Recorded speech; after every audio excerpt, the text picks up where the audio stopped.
Push that rock with Simpson math. Let's solve this quadratic equation. But before we do, let's digress.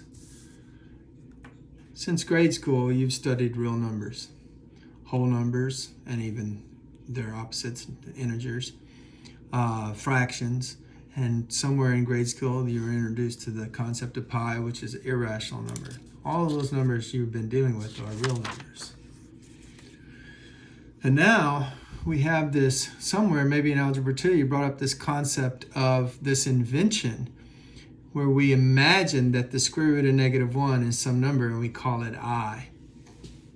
And the property of I is that if you multiply it by itself, you get a negative, which no other real number has that property. Any negative times a negative is a positive, 0 times 0 is 0, a positive times a positive is positive. So no real number times itself gives you a negative. But this I is some other kind of number that has the property that when you multiply it by itself, you get -1.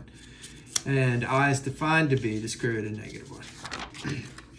Now, we call I and all its scalar multiples, like pi I or 1/2 I or -28I, we call those imaginary numbers. Okay?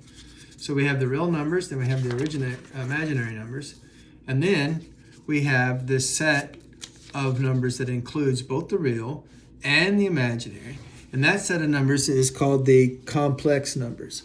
And the complex numbers includes real numbers, imaginary numbers, and numbers that are linear combinations of a real number with an imaginary number. So here I have a real number added to an imaginary number. So that is also a complex number, but it's not real and it's not imaginary. This is a complex number that's imaginary, and this is a complex number that's real. So the complex numbers now is a larger set of numbers that you are aware of. Now we're ready to solve this quadratic equation. And how do you solve quadratic equations that are set equal to 0? Well, you use the quadratic formula. If you have a quadratic set equal to 0, you take the coefficients a, b, and c and plug them into the formula. X equals -b plus or minus the square root b squared minus 4ac all over 2a. So let's do that.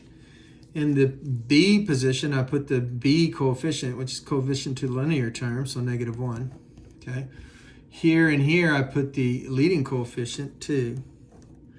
And then the constant 1 goes here. And now, let's see if I can write.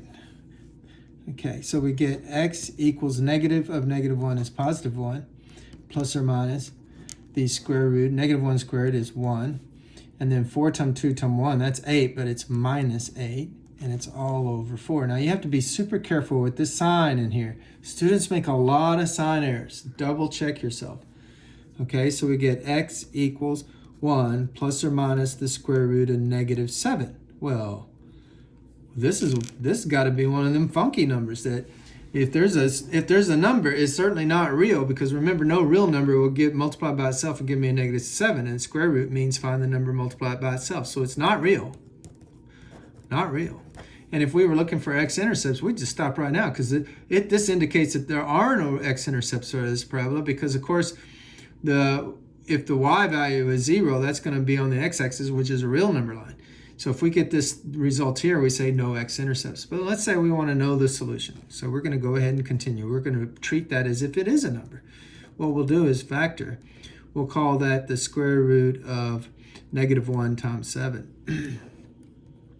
Well, that means that the square root of -1, remember, is I. So we can write that as 1 plus or minus I times the square root of 7.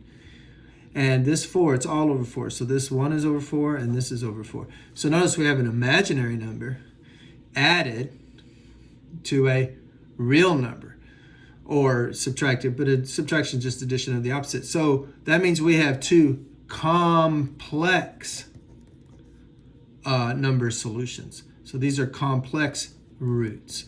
They will not show up as x-intercepts, okay? They're not going to be x-intercepts on the x-axis, but they are solutions to this equation.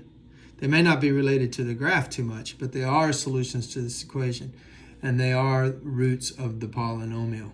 They're just not real. They're complex. Math made simple and sometimes complex at Simpson Math.